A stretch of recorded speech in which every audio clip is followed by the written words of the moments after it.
Mr. Speaker, Her Excellency, the Governor, Wynne Hassan.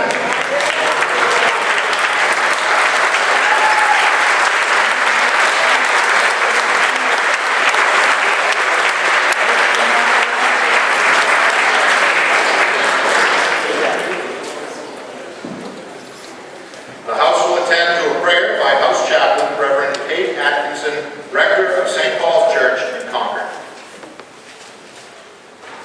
My prayer for you today is inspired by the construction activity that I see out of my office window every day, and which I'm sure is making your travel to Concord very interesting. So another perspective on construction.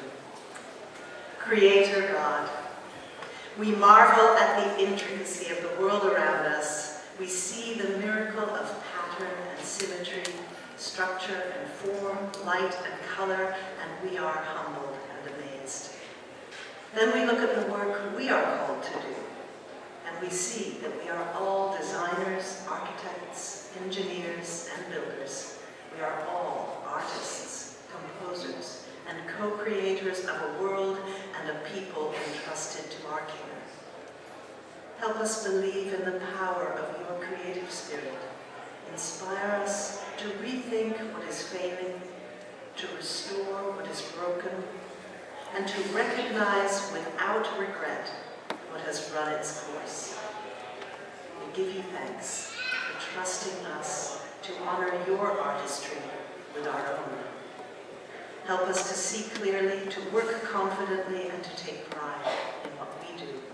And may our contributions to this world be a valued gift to the generations that follow us and learn from us.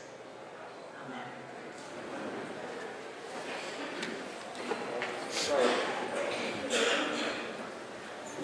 The chair recognizes the member from Durham, Representative Judith Spang, who will lead us in the Pledge of Allegiance.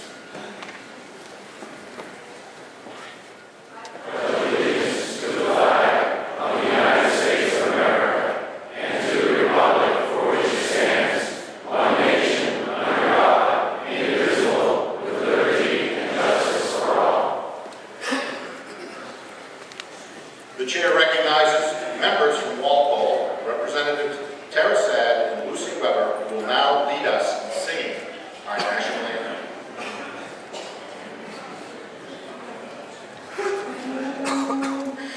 Oh, say can you see by the dawn's early light what so proudly we hailed at the twilight's last gleaming, whose cross stripes and bright stars through the perilous fight o'er the ramparts we watched were so gallantly streaming, and the rocket's red glare, the bombs bursting in air, gave proof through the night that our flag was still there.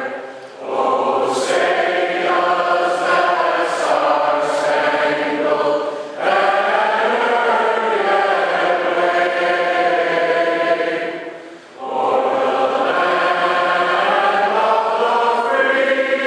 and the home of the brave?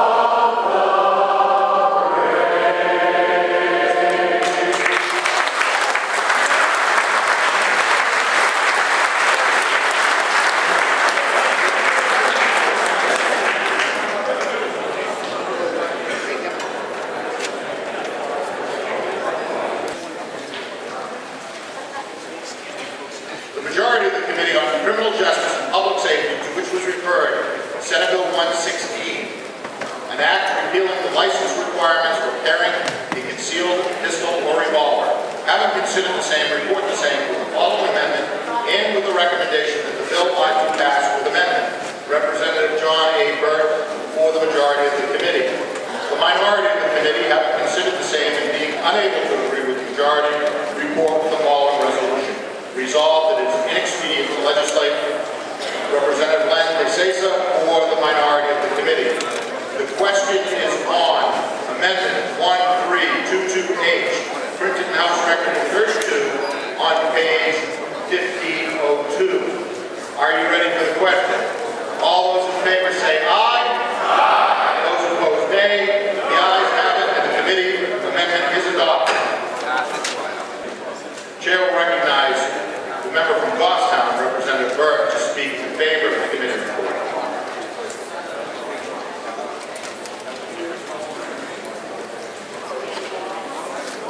Thank you.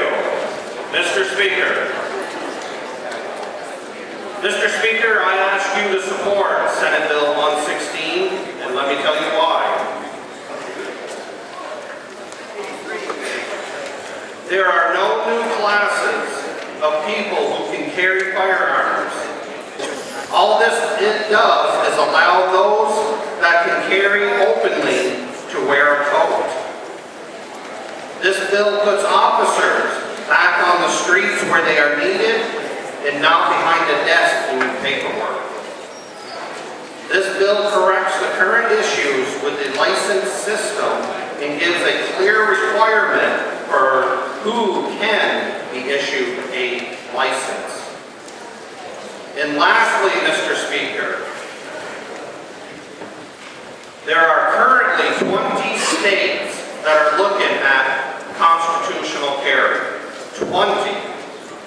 The states that already have it are Alaska, Arizona, Arkansas, Kansas, Vermont, Wyoming, and Kentucky just signed it.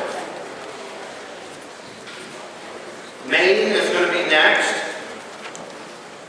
North Carolina is passing it out of their house as of, I think, this week or next week. And like I said, there are 20 states that are currently looking. The states that have constitutional carry are safe states. Everything is fine. Nothing different happened other than they do not need to get a concealed carry license. So, Mr. Speaker, please press the green button as I will be doing. Thank you, Mr. Speaker. The chair recognizes the member from Bradford, Representative Hirsch, to speak against the committee report.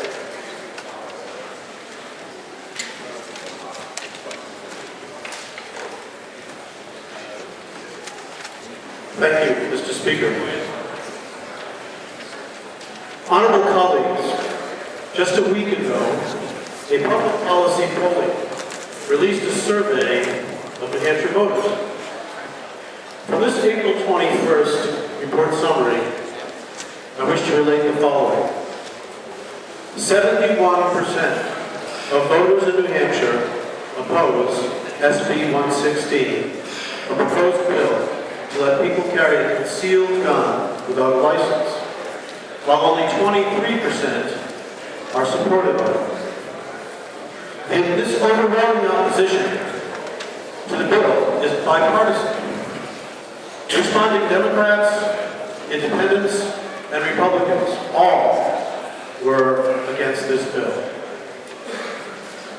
And remember that public policy polling has been praised for its accuracy by many media outlets, including Fox News and the Wall Street Journal, who may not like the findings, but do not dispute the accuracy. Read the full report online for yourself and you'll see what I mean. Apparently, this bill is the result of some legislators going well beyond what our voting population thinks is acceptable in an attempt to appease some outside interests.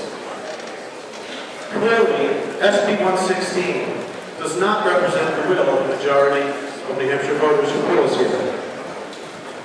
I heard one legislator comment that emails received in support of SB 116 outnumbered the opposition. Frankly, I trust a carefully constructed poll over a barrage of often insulting and semi-threatening emails from unknown sources.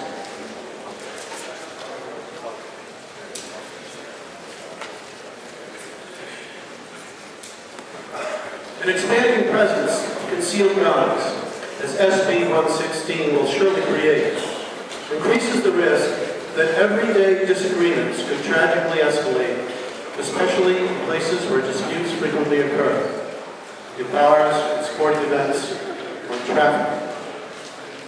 The notion that more guns will make everyone safer is an outdated Cold War mentality. The threat of mutual destruction is no way to live our lives.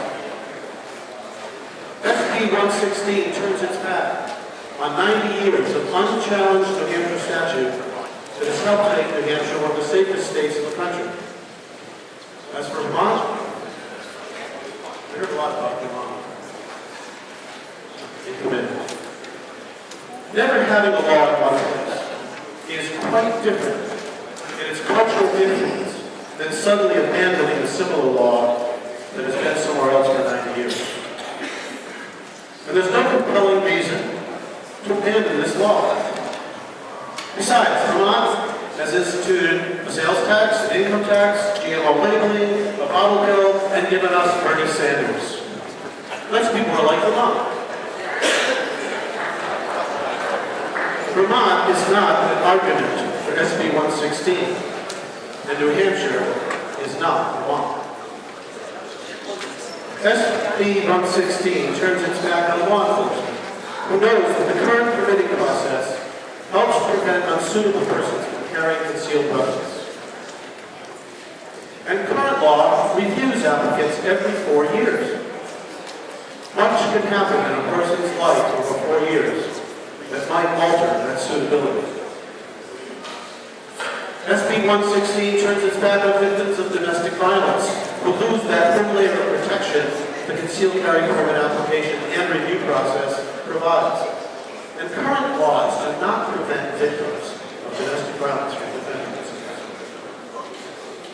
SB 116 turns its back on the general public, violating a shared expectation that public places will be safe environments, free from guns and gun violence. And SB 116 turns its back on 71% of New Hampshire voters who have enough common sense and good judgment to know that the existing concealed carry permit law is good for all of us. They do not want to see it abandoned. So let's now face these people and tell them that we will not turn our backs on them. Not today, not tomorrow, not ever. Say no to SB 116. Thank you, Mr. Speaker. Members of the gallery, visitors in the gallery will be in order. We do not allow a show of pleasure or displeasure in the gallery. Please refrain from doing so in the future. The Chair recognizes the member from Merrimack, Representative Nodder, to speak in favor of the committee report. Thank you, Mr. Speaker. I rise in support of Senate Bill 116. Mr. Speaker, I'm not very tall. The average heights of women who have been assaulted are a good 7 inches taller than I am. Although today I'm wearing heels, so I'm a little bit taller today. From the Women's Defense League, I learned that research has shown that a woman of my stature, attacked by a larger assailant, defending herself with a handgun is 2.5 times less likely to be brutalized.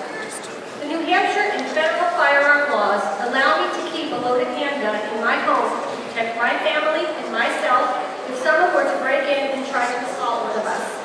The law does not require me to possess a permission slip for that. The New Hampshire and federal firearm laws allow me to open carry a loaded handgun outside of my home. It just needs to be visible. The law does not require me to possess a permission slip for that either. What the current law does require me to do is to go to my local police chief to get permission to carry a loaded firearm in my purse or tucked away somewhere that you can't see.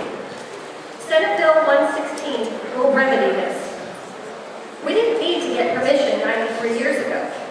I wasn't around then, but if I were, I would have been allowed to carry a loaded firearm in my pocketbook, under my good Aberdeen blazer, or even under my hat, or somewhere else. This whole permit business came about in 1923 when the state legislature wanted to discriminate against the Irish, Italians, and other foreign citizens who didn't look or think like the general court. So they took that right away from all. We have an opportunity today to end nearly a century of ethnic, racial, and gender discrimination, making optional that permission slip. Look not on the color of my jacket. Press the green button. Thank you, Mr. Speaker. Representative Holt has requested a roll call. Is that sufficiently seconded? That is sufficiently seconded. This will be a roll call vote. Members will take their seats.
Finally, Mr. Speaker, if I believe it to be inconsistent and disingenuous to claim an absolute constitutional right to carry a concealed weapon at a time when we are increasing restrictions on the most fundamental of rights, the right to vote, would I now press the red button to oppose this bill and keep our existing law in place?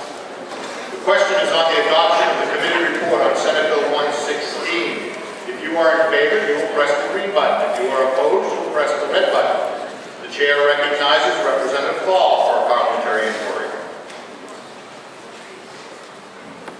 Thank you, Mr. Speaker.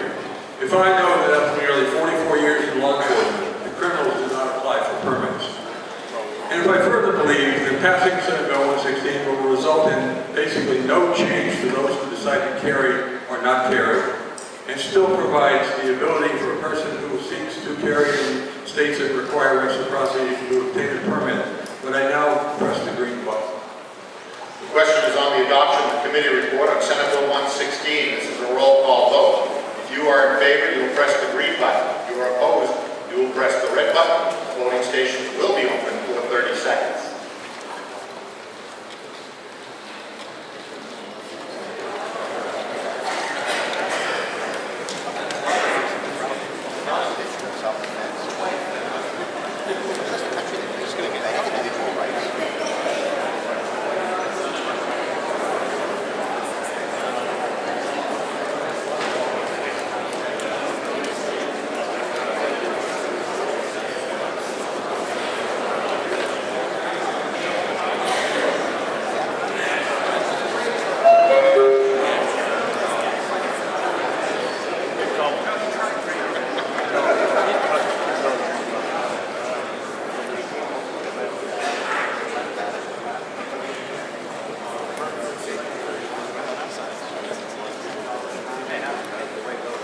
All members voted who were present when the question was put.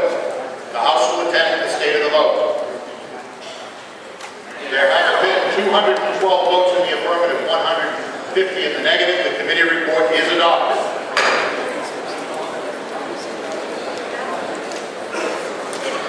The Committee on Criminal Justice and Public Safety, to which was referred, Senate Bill 236, an act relative to alcohol.